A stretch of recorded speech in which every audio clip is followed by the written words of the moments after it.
beaucoup de choses nous ont manqué en 2020. Mais ce que vous n'avez pas manqué, c'est notre rendez-vous quotidien. Cette année encore, vous avez été de plus en plus nombreux à nous suivre sur vos écrans et nos réseaux sociaux. Et c'est avec cet objectif de toujours vous faire plaisir et de répondre à vos attentes que nous marchons avec vous vers 2021. Toute l'équipe de Mosaïque Cristal vous souhaite de très très belles fêtes et une excellente année 2021. Bonjour à toutes et à tous et bienvenue sur Mosaïque Cristal. J'espère que vous avez passé de très belles fêtes de Noël. Aujourd'hui, je vous emmène redécouvrir vos coups de cœur sur Facebook. Voici les sujets que vous avez le plus visionnés cette année. C'est parti! C'est un véritable hélicoptère miniature. Depuis 1 an et demi, le drone de reconnaissance Black Hornet fait partie du matériel utilisé par le 16e BCP en opération. Le caporal Jérôme est opérateur drone. Il a suivi une formation d'1 semaine pour pouvoir le piloter et il l'a déjà utilisé sur le terrain. Donc au Mali, dernièrement, il n'y a pas très longtemps, j'ai dû l'utiliser pour reconnaître un village, pour voir la progression de nos troupes et vérifier qu'il n'y avait rien de caché derrière un carrefour, un bâtiment, voilà, ainsi de suite. Son rôle, être opérationnel à tout moment. Il peut durant une mission se déployer très rapidement. L'opérateur drone progresse avec son équipe, mais il reste à couvert. Il se situe au même endroit que tout le monde, forcément un petit peu plus protégé. Tant qu'il est avec le drone, il ne peut pas s'occuper du combat, mais il reste avec tout le monde ou dans le véhicule à l'arrière.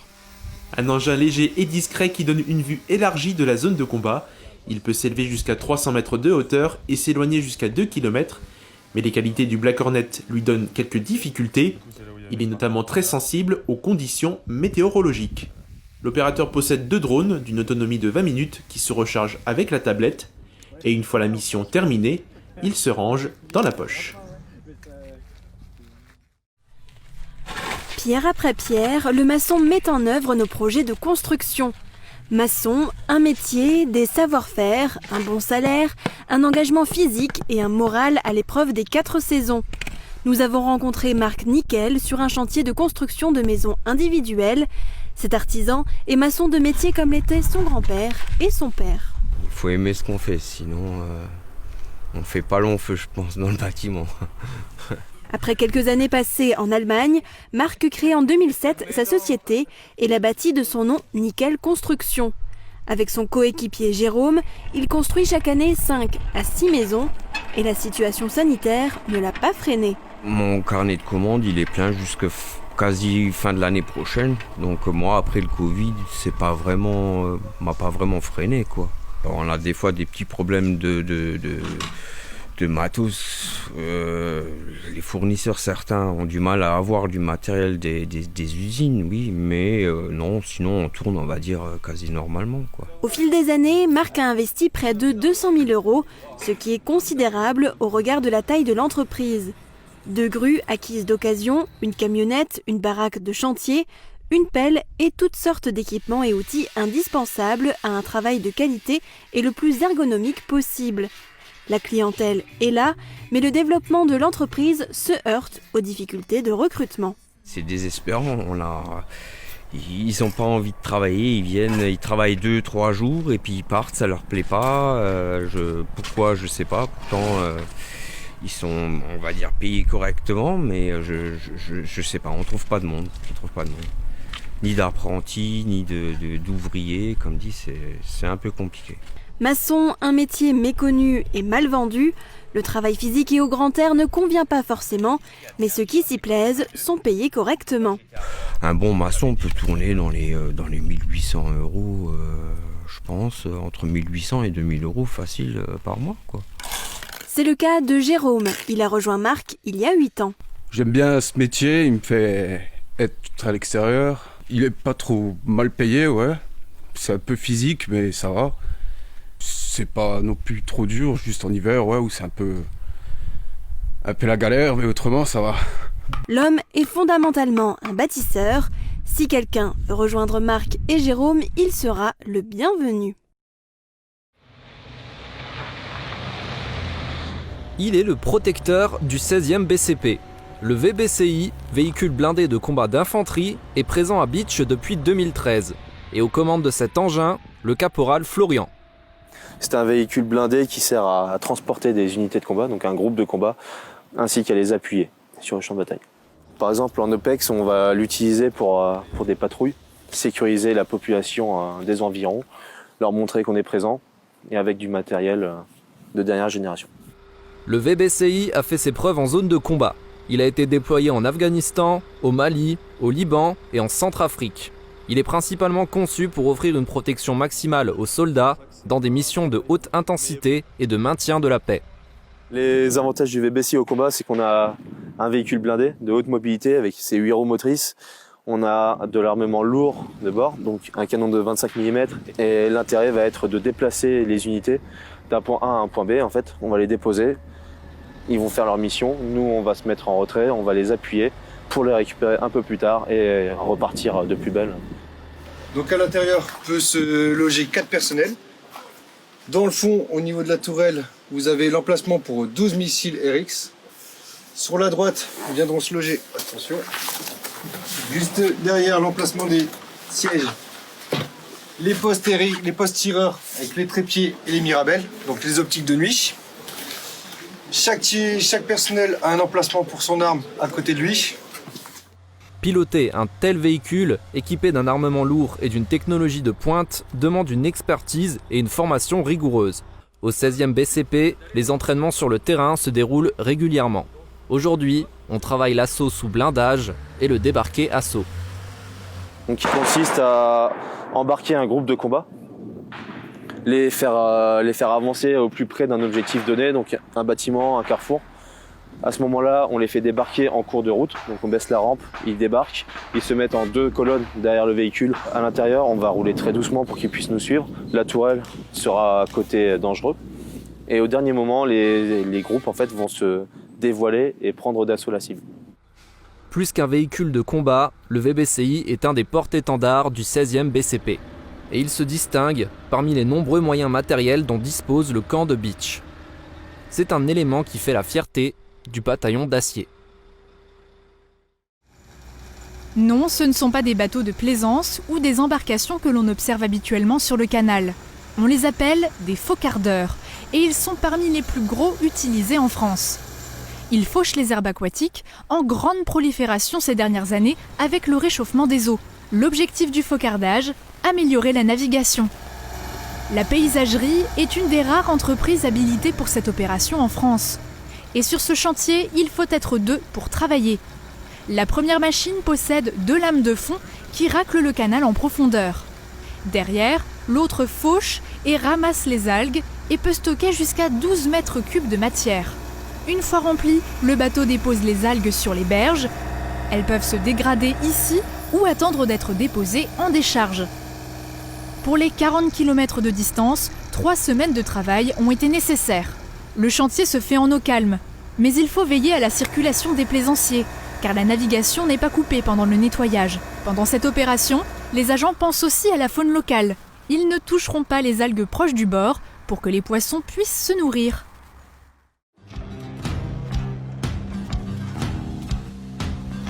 Bienvenue à la scierie Bernard Rimelinger à Montbronne. Créée dans les années 1930 par Nicolas Rimelinger, reprise en 1967 par son fils Joseph, puis transmise en 1994 à son propre fils Bernard. Aujourd'hui, elle est en cours de transmission au dernier représentant de la génération, et donc, pour résumer simplement, c'est une entreprise familiale et qui le reste. Spécialisée dans le sciage de résineux et la charpente traditionnelle, l'entreprise propose aujourd'hui des poutres, des poutrelles, des lattes, des planches, mais également la pose de charpente. Pas de bois de chauffage donc, tout est orienté pour la construction, l'activité charpente comme scierie représentant chacune 50% du chiffre d'affaires. Mais la particularité de la scierie Rimelinger, c'est aussi et surtout une démarche éco-responsable. Nous nous approvisionnons en local, dans les forêts principalement de Saint-Louis, Beach, proche Alsace. Notre bois vient de forêts gérées durablement. Et comme nous nous approvisionnons dans les 30 km autour de l'entreprise, on n'a pas beaucoup d'émissions de CO2 dues au transport. Éco-responsable et moderne puisque l'entreprise investit dans du matériel afin de toujours satisfaire les besoins de sa clientèle et de façonner par exemple une centaine de charpentes par année. Donc nos clients sont principalement des particuliers, des entreprises de construction ou des couvreurs. Nos équipements nous permettent d'être très réactifs, notamment avec la commande numérique et la scie à ruban qu'on a récemment achetée. Pour l'avenir, nous souhaitons pérenniser notre entreprise et acquérir du nouveau matériel, notamment une raboteuse 4 faces. Une affaire de famille qui se rapproche donc du siècle d'existence et qui est partie pour durer. En tout cas, on touche du bois.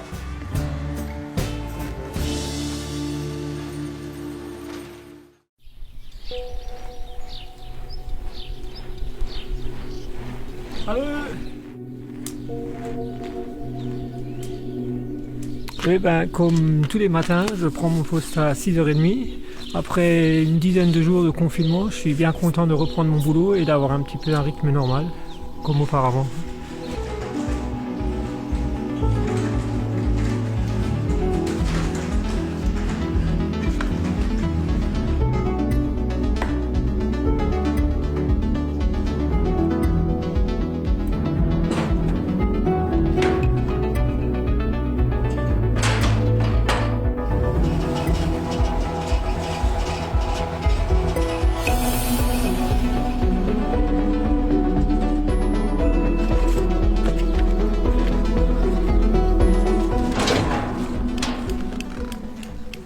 Christian, comment ça se passe? Il y a beaucoup de travail là en ce moment?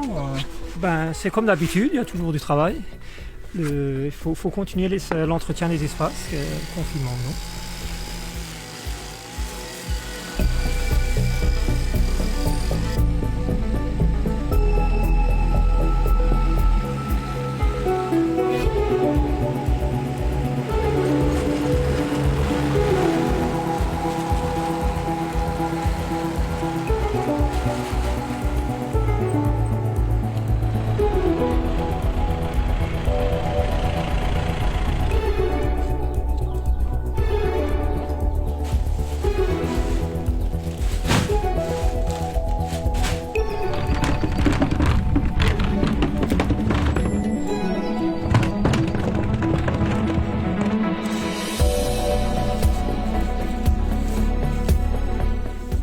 Parce que le 11 mai, il y aura le déconfinement, normalement.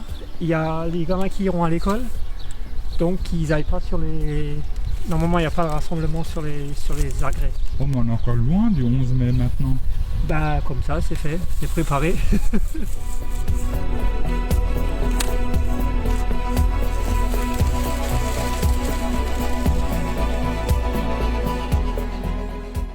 Christian, de manière générale, comment est-ce que ça a été respecté ici dans le village de Étain? Est-ce que les jeunes sont venus ou du moins ont essayé de venir sur les terrains de sport ou... Le premier jour de fermeture des écoles, il y a encore eu quelques jeunes au City. Et à partir du confinement le mardi, tout a été fermé et pour l'instant tout a été respecté. Donc les jeunes n'ont pas essayé quand même de faire du sport ailleurs, dans le village? À ce que je sache, non.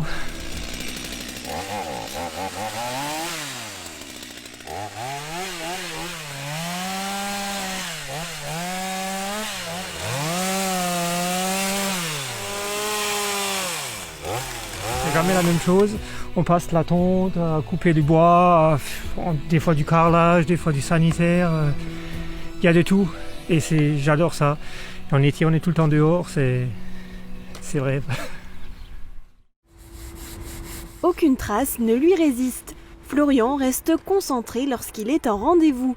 Passionné de voitures, il s'occupe depuis le mois de juin des véhicules des particuliers aux alentours de Sarreguemines. Je fais donc les vitres intérieures, le lustrage du tableau de bord, l'aspirateur, donc espace avant, arrière et coffre, et aussi les bas de porte, nettoyer les bas de porte et les bas de caisse aussi. Pour l'instant, je ne fais pas de lavage extérieur et je ne fais pas de shampooinage. Alors ça dépend de la sélection de la voiture. Là par exemple, je pense qu'en 1h30 c'est bouclé.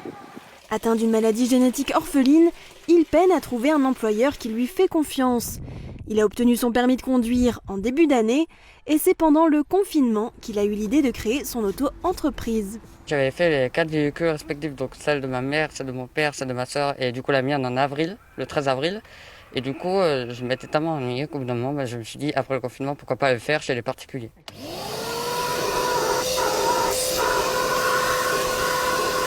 Ses parents l'ont tout de suite épaulé dans ses démarches pour lancer sa petite entreprise. Son père, Eric, lui a créé une page Facebook « Nettoyage intérieur de votre voiture » à travers laquelle les particuliers peuvent demander un rendez-vous. Depuis l'été, Florian ne s'arrête pas. Il effectue des lavages du lundi au samedi. Avec mon épouse, effectivement, on est très très fiers. Puisqu'effectivement, comme vous le disiez à l'instant, à 18 ans, avoir déjà sa propre entreprise et être autonome, et vu les circonstances de trouver du travail, écoutez, on trouve ça formidable. Florian se déplace avec son matériel et ses produits. Les particuliers doivent simplement lui donner accès à un point d'eau et à l'électricité. Le jeune homme, très motivé, pense déjà à l'avenir. Il aimerait devenir préparateur de véhicules d'occasion dans une concession. Voilà, ça va vite sécher. Dream it, do it. Cette phrase est le leitmotiv de Guizens. Il a pensé à construire une maison flottante en juin 2015. 2 ans plus tard, son rêve est devenu réalité. Enjoy, le premier bébé de la société Bottom, a effectué un premier voyage périlleux par la route avant d'être mis à l'eau devant les yeux curieux de nombreux sargueminois. Cette étape-là aura été particulièrement compliquée. Quelques modifications et finitions auront été nécessaires pendant plusieurs semaines avant de s'élancer pour les premières croisières. Amarré à Strasbourg, Enjoy accueillera plus de 3000 visiteurs entre 2017 et 2018. Une deuxième maison flottante, First Dream, sera livrée en avril 2019. En décembre de la même année, le restaurant flottant Blue Flamingo sera ouvert à Strasbourg.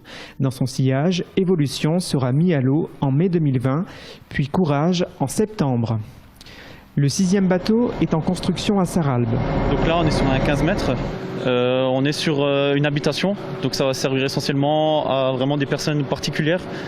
C'est pas professionnel, donc c'est vraiment aux besoins du client. Il sera personnalisé selon son besoin et ça sera vraiment comme lui le veut à l'intérieur. Il ne sera pas quelque chose de très industriel. C'est vraiment bien propre à lui-même, quoi. Les délais de construction sont réduits. Le processus de fabrication est complètement industrialisé.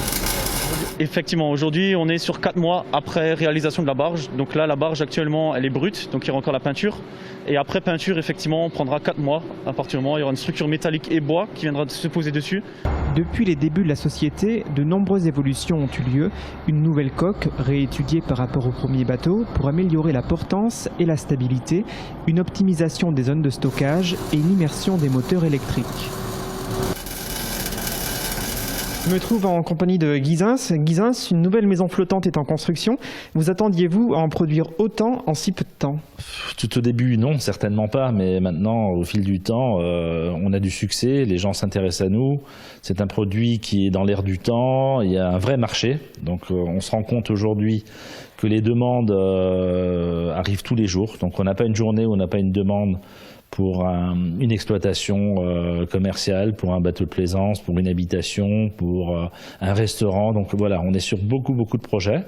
Si tout ça, ça devait se réaliser, je ne vous dis même pas quelles sont les conséquences de l'organisation, de l'usine qu'il faudrait qu'on fasse pour faire face à cette demande. Justement, est-ce que vous pouvez nous dire quels sont les clients potentiels aujourd'hui pour des maisons flottantes ? Alors très clairement, aujourd'hui, on a une approche sur la Belgique, sur Liège, pour faire une galerie d'art. Donc ce projet-là est très avancé. On a eu une confirmation donc verbale le 30 septembre pour cette réalisation. Donc ça, c'est un projet 2021. Donc ça nous prendra déjà au moins 3 ou 4 mois de l'année prochaine. Et sinon, on a beaucoup de demandes à côté de celle-là, qui sont des projets un peu moins importants, des bateaux de 20 mètres. Donc là, je crois que j'en ai chiffré 4 ou 5 qui sont vraiment en cours de discussion finale. Quel est votre objectif? C'est voir le nombre de commandes exploser, construire plusieurs bateaux simultanément? Non, effectivement, il faut voir grand, mais quand même une croissance normale. Donc sans faire des bonds en avant, y aller doucement. Je pense qu'aujourd'hui, on est une start-up, on a besoin d'y aller à notre rythme.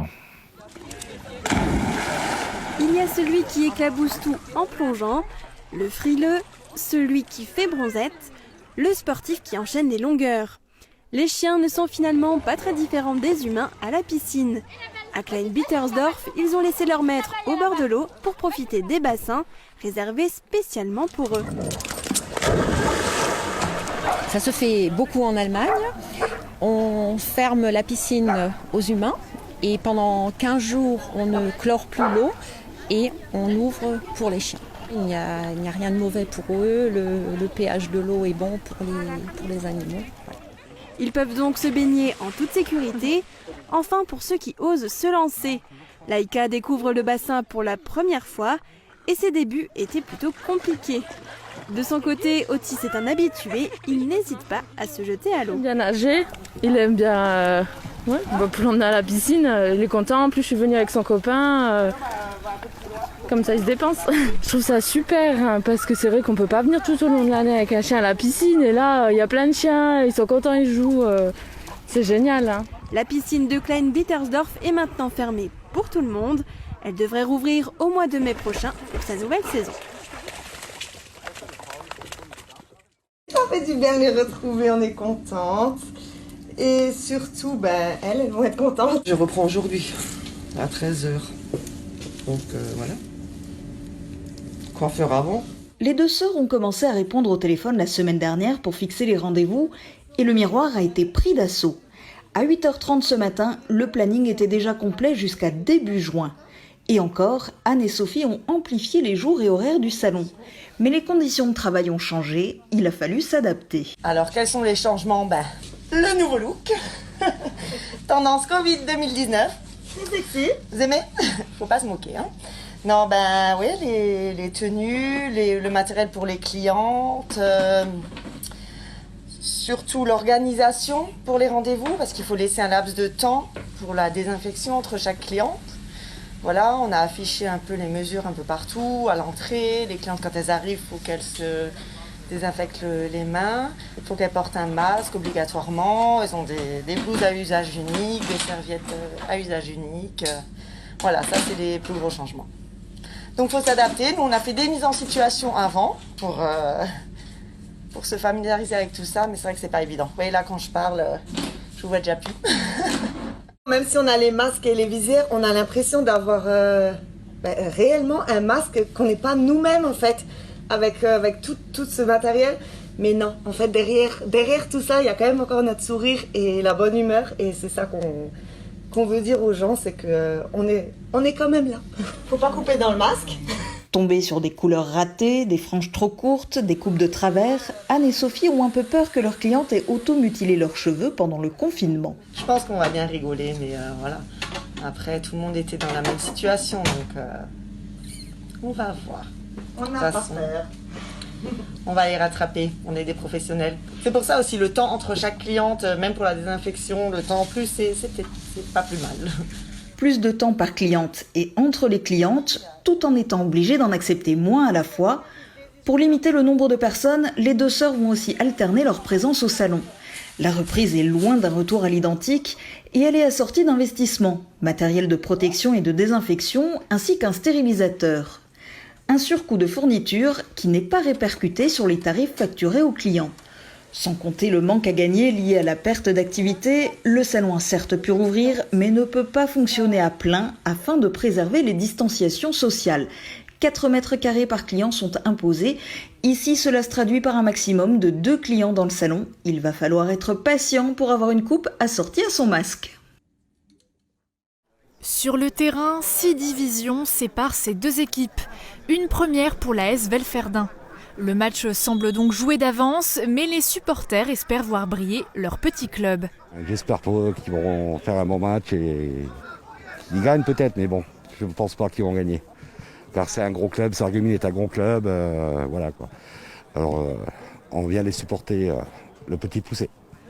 Écoutez, c'est un match qui va être très compliqué, difficile. Il y a quand même 6 divisions d'écart. Donc on espère faire bonne figure et puis voilà, que le match se passe dans une bonne ambiance. Bon, on va dire 1-0 pour Velferdin et 1-5-0 pour Sarreguemines. Je pense que Sarreguemines va s'imposer logiquement. Bon, on va essayer, voilà, je dirais un 5-1, je serais heureux. Pronostic bien loin de la réalité, puisqu'à la mi-temps, le score s'élevait à 6-0 pour le SFC. Les joueurs de l'AS Velferdin avaient pourtant tenu bon lors des premières minutes, mais les faïenciers ont très vite monté les échelons et ont fait mouche avec une belle attaque.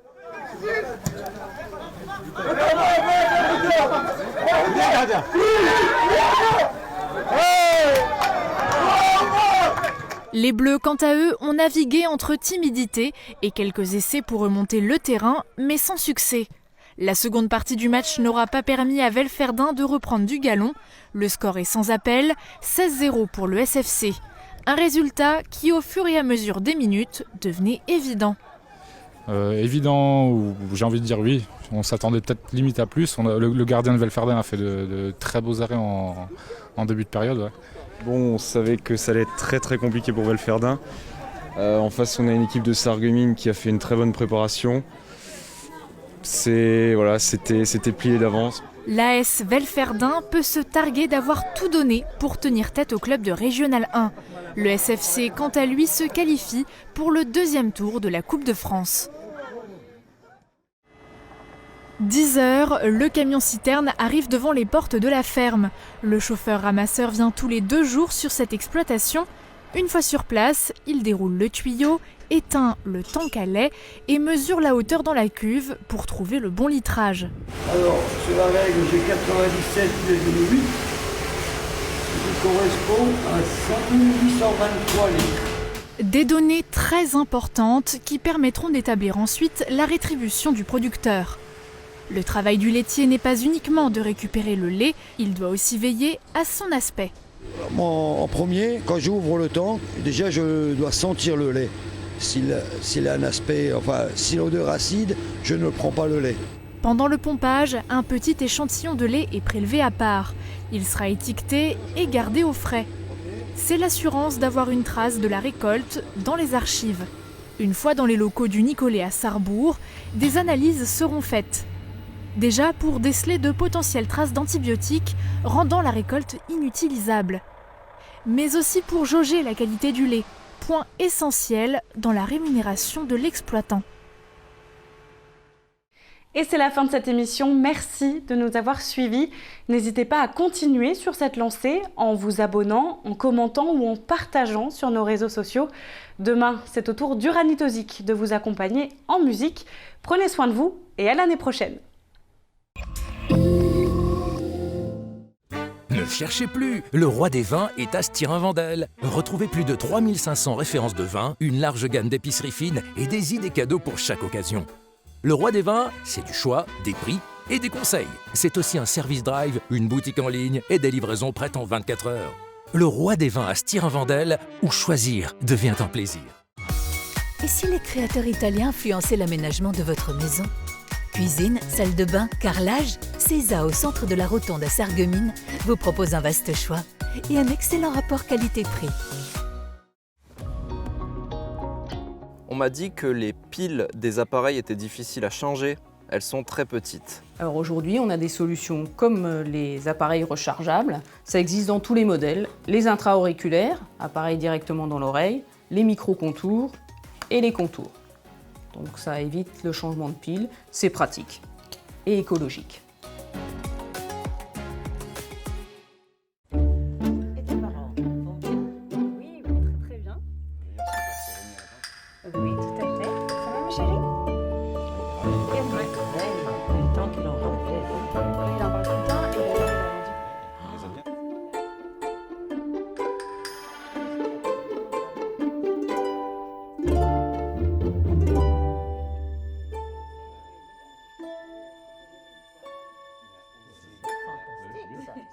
Et plein de gens qui passent beaucoup de temps avec ça. Continuons de prendre soin les uns des autres. Pour les fêtes, restons prudents. Besoin d'aide ? 0800 130 000, appel gratuit, ou plus d'informations sur gouvernement.fr. Ceci est un message du ministère des Solidarités et de la Santé.